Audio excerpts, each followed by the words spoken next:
The kitchen is a place to offer thanks to God for our blessings and to share meals with our loved ones. In our next story, a Connellsville parishioner will have you smiling as she shares her Lenten recipe for homemade manicotti. Well, hello everybody. I'm Father John Torres, one of the recently ordained priests for the Diocese of Greensburg.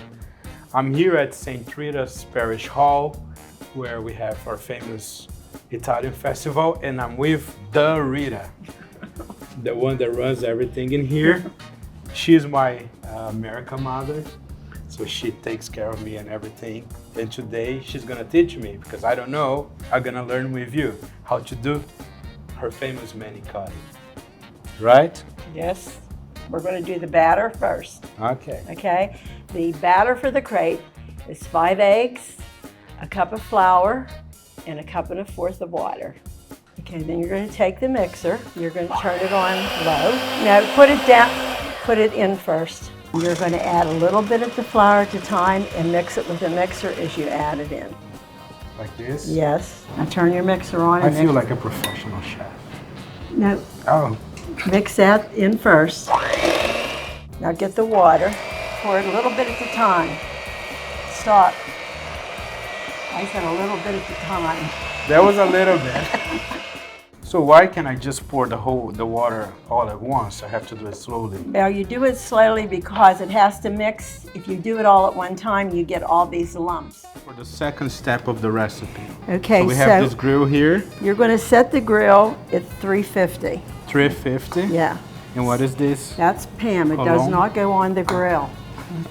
You're going to dip a paper towel in a little bit of that oil and you're going to rub it over the grill. So you take 1 scoop of this. I'll go down here and do it. You put it on and you very lightly, you go around and that's it. And you let it set there. Take that spatula and you see how this is drying on the top? Just wait a minute. Don't get impatient. when that's nice and dry on the top, and then pick it up. Go ahead. Is it good now? Yes. And just lay it right here. Like this or flip it? No, just lay it right like that. Who taught you, who gave you this recipe, Rita? Well, my sister, Father Ditto's mother made them all the time. And we started to make them for the festival. So we've been making them ever since. How long? Oh, well, a little over 50 years. Now we're gonna do the filling. Right. Okay. You're going to take that container of ricotta and put it in here. The whole thing? Yes.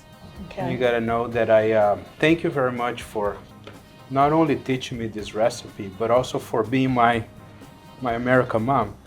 Especially when you come from another country and you don't have a family or friends here, it's very important to have people that support you. For everybody that needs support, and because we know that life sometimes throws bad situation at us, and if anybody needs support, we have something very nice in the diocese, Catholic Charities. They offer support for difficult situations that we go through, anxiety or depression or situations like that we need support of each other. It reminds me of the beautiful work they do. Thank you for that.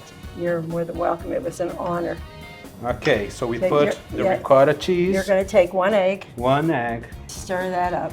Put a cup of Romano, I use Pecorino Romano cheese in it. Okay, now you're going to put some mozzarella in. Put about 2 handfuls in. What is this? That's parsley. So here's a tablespoon. Try 1 tablespoon, stir it up, and if it isn't enough, then you add some more. Okay, put some black pepper in there. About a teaspoon of salt. Step number 4. Put some sauce on the bottom of the pan. You're going to take a shell. You're going to turn it over. Turn it over. Okay. Okay, take about that much. Put it towards the end. Then take the shell, go this way, roll it like that. See that? So now you have to put some sauce on the top. I'm going to cover it. Sprinkle it with cheese. Look how beautiful. See that? Now, 350 for 40 minutes with the foil. Okay. Okay, now you have to taste it. Very good. Thank you for sharing with each one of us this beautiful and delicious recipe. And I hope you enjoyed that too. Thank you, John. You're welcome. Thank you so much. It was an honor.